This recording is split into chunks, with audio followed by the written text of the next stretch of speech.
मागच्या 1 वर्षामध्ये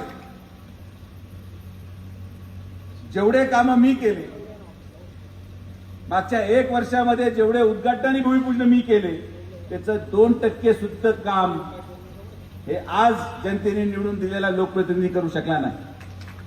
ही वास्तविकता आहे। त्या कालावधीमध्ये माझा पराभव झाला, मी निराश नाही झालो। मी म्हटलो आपलं काम आहे, जनतेला काही अशा लोकांच्या भरोशावर सोडणं हे योग्य नाही। आपण जर थांबलो तर मग जनतेकडे कोण पाहणार, या भावनेतून आज आपण काम करत आहोत। आज या कॅथलॅबचं उद्घाटन आपण केलं। आज हे उद्घाटन मी यासाठी आग्रहाने घेतलं